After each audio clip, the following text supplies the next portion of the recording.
ಇನ್ನು ಶಾಸ್ತ್ರಿಗಳೇ ಮುಂದಿನ ರಾಶಿಗಳಾಗಿರುವ ಕರ್ಕಟಕ, ಸಿಂಹ ಹಾಗೆ ಕನ್ಯಾ ರಾಶಿಗಳ ಫಲಾಫಲ ಇಡೀ ವಾರ ಯಾವ ರೀತಿಯಾಗಿದೆ ಗಮನಿಸೋಣ. ಕರ್ಕಟಕ ರಾಶಿಯವರಿಗೆ ರಾಶ್ಯಾಧಿಪತಿ ಚಂದ್ರ ವೀಕ್ ಆಗ್ತಾ ಇದ್ದಾನೆ. ಹೀಗಾಗಿ ವೃತ್ತಿಯಲ್ಲಿ ಅಲ್ಲಿ ಕರ್ಮಕ್ಷೇತ್ರದಲ್ಲಿ ಇದ್ದಾನೆ ಈಗ ಅಟ್ ಪ್ರೆಸೆಂಟ್. ನಾಳೆ ನಾಡಿದ್ದು ನಿಮಗೆ ಅದು ಸ್ವಲ್ಪ ಕಹಿ ವಾತಾವರಣ ಇರುತ್ತೆ. ವೃತ್ತಿಯಲ್ಲಿ ಅಸಮಾಧಾನವನ್ನು ಕಾಣ್ತಕ್ಕಂತಹ ಸಾಧ್ಯತೆ ಇರ್ತದೆ, ಒತ್ತಡ ಇರುತ್ತೆ. ಕುಟುಂಬ, ಹಣ ವಿಚಾರ, ಆಹಾರ ವಿಚಾರಗಳಲ್ಲಿ ಸ್ವಲ್ಪ ತೊಂದರೆ, ಮಾತು ಘರ್ಷಣೆಗಳಾಗಬಹುದು, ನರ ಸಮಸ್ಯೆಗಳು, ದುಃಖದ ವಾತಾವರಣ ಸ್ವಲ್ಪ ಕಹಿಯಾಗಿರುತ್ತದೆ ವಾರದ ಆದಿ ನಿಮಗೆ. ಕಾರಣ ಜನ್ಮಾಧಿಪತಿನೂ ವೀಕ್ ಆಗಿದ್ದಾನೆ. ಮಂದಿ ಸಂಚಾರ ಕೂಡ ಅಲ್ಲಿ ದ್ವಿತೀಯದಲ್ಲಿ ಸಂಚರಿಸುವಾಗ ಕುಟುಂಬ ಕಲಹಗಳು ಅಂತೀವಲ್ಲ, ಮನೆಯವ್ರ ವಿಚಾರವಾಗಿ ಪಾಪ ನಿಮ್ಮ ಗಂಡನೋ ಹೆಂಡ್ತಿನೋ ವಿಚಾರ ಬಿಡಿ, ಇನ್ನೊಬ್ಬರ ವಿಚಾರವಾಗಿ, ಬಂಧುಗಳ ವಿಚಾರವಾಗಿ, ಅವ್ರ ವಿಚಾರವಾಗಿ ನೀವು ಜಗಳ ಆಡ್ಕೊಂಡ್ಬಿಡತಕ್ಕಂಥದ್ದು ಈ ಥರದ್ದಾಗುತ್ತೆ. ಹಾಗಾಗಿ ಸ್ವಲ್ಪ ಮಾತಿನಲ್ಲಿ ಹಿಡ್ತಾ ಇರಲಿ. ಹಣಕಾಸಿನ ವಿಚಾರದಲ್ಲಿ ಸ್ವಲ್ಪ ಎಚ್ಚರವಾಗಿರಿ. ಇದೆಲ್ಲ ನಿಮಗೆ ತೊಂದರೆ ಅನ್ನೋದನ್ನು ಸೂಚಿಸ್ತಾ ಇದೆ. ವೃತ್ತಿಯಲ್ಲೂ ಅಷ್ಟೇ ಸ್ವಲ್ಪ ವಾತಾವರಣ ಕಹಿಯಾಗಿರುತ್ತೆ. ಸ್ತ್ರೀಯರಿಗಂತೂ ಸ್ವಲ್ಪ ಅಸಮಾಧಾನ, ದುಗುಡ, ದುಮ್ಮಾನ ಈ ಥರದ್ದು ಒಂದು ವಾತಾವರಣ ಇರುತ್ತೆ. ಸಂಕಟ ಹೇಳ್ಕೊಳಕ್ಕಾಗಲ್ಲ, ಬಿಡೋಕ್ಕಾಗಲ್ಲ ಅಂಥದ್ದೊಂದು ಪರಿಸ್ಥಿತಿ ನಿರ್ಮಾಣವಾಗುತ್ತೆ. ಸ್ವಲ್ಪ ಬಲ ಬೇಕು, ಆರಾಧನೆ ನೋಡೋಣ. ಇನ್ನು ವಾರದ ಅಂತ್ಯ ಭಾಗದಲ್ಲಿ ಗಮನಿಸೋಣ. ಅಂತ್ಯದಲ್ಲಿ ನೋಡಿ, ಅಲ್ಲಿ ವ್ಯಯದಲ್ಲಿ ಆರೋಗ್ಯದಲ್ಲಿ ಚೇತರಿಕೆ ಆಗುತ್ತೆ, ಇಲ್ಲ ಅಂತಲ್ಲ. ಆದರೆ ಹೆಚ್ಚಿನ ವ್ಯಯ, ಅಲೆದಾಟ ಇರುತ್ತೆ. ವೃಥಾ ಅಲೆದಾಟ ಅಂತೀವಲ್ಲ, ನಿಮಗೆ ಅಗತ್ಯ ಇರಲ್ಲ. ನಾನು ಯಾಕಾದರೂ ಹೋಗಬೇಕಾದ ಪರಿಸ್ಥಿತಿ ಬರುತ್ತದೆ. ಹೋಗೋಕ್ಕೆ ಇಷ್ಟ ಇಲ್ಲ, ಹೋಗಲೇಬೇಕು ಅಂಥದ್ದೊಂದು ವಾತಾವರಣ ಹೆಚ್ಚಾಗಿ ನಿರ್ಮಾಣ ಆಗುತ್ತೆ. ಮತ್ತು ಸ್ವಲ್ಪ ಕೋಪ, ತಾಪ, ದ್ವೇಷ, ವೈಷಮ್ಯ, ನಿಮಗೆ ಬೇಡದೇ ಇರೋ ರಂಗ ಅದು. ಅಂಥ ಕಡೆಗೂ ಸುತ್ತಾಡಬೇಕಾಗುತ್ತೆ, ಅಂಥ ಬಿಸಿ ತಾಗಿಸ್ಕೋಬೇಕಾಗುತ್ತೆ ಅಂಥದ್ದೊಂದಿದೆ. ಔಷಧ ಕ್ಷೇತ್ರದವರಿಗೆ, ವೈದ್ಯಕೀಯ ಕ್ಷೇತ್ರದವರಿಗೆ ತುಂಬ ಚೆನ್ನಾಗಿದೆ, ಲಾಭದಾಯಕವಾಗಿದೆ, ಅದರಲ್ಲೇನೂ ಸಂಶಯ ಇಲ್ಲ.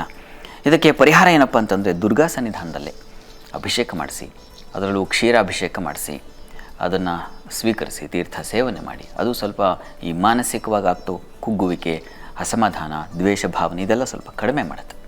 ಗಾಯತ್ರಿ ಅವರು ವಿಜಯಪುರದಿಂದ ಕರೆ ಮಾಡಿದ್ದಾರೆ. ನಮಸ್ತೆ ಗಾಯತ್ರಿ ಅವರೇ. ನಮಸ್ತೆ ಮೇಡಮ್. ನಮಸ್ತೆ. ಯಾರ ಬಗ್ಗೆ ಕೇಳಬೇಕಾಗಿತ್ತು? ನಮ್ಮ ಮಗನ ಬಗ್ಗೆ ಕೇಳಬೇಕಾಯ್ತು ಮೇಡಮ್. ಅವರ ಹುಟ್ಟಿದ ದಿನಾಂಕ, ಸಮಯ ತಿಳಿಸಿ. 29/10/1998. 29/10/1998. ಸಮಯ 3:30 ಮಧ್ಯಾಹ್ನ. 3:30 ಮಧ್ಯಾಹ್ನ. ಏನ್ ಪ್ರಶ್ನೆ ಇತ್ತು?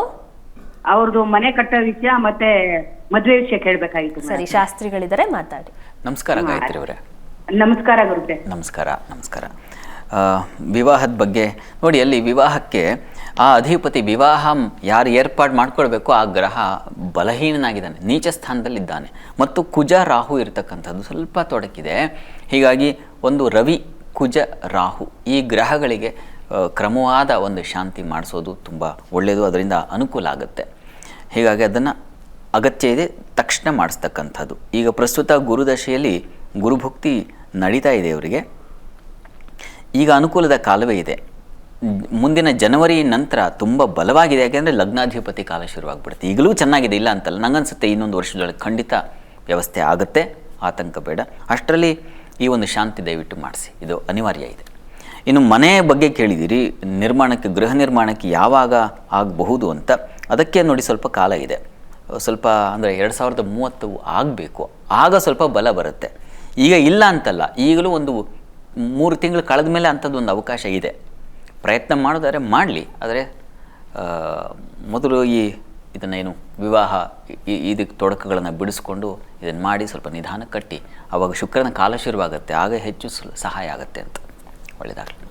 ಕರೆ ಮಾಡಿದ್ದಕ್ಕಾಗಿ ಧನ್ಯವಾದಗಳು.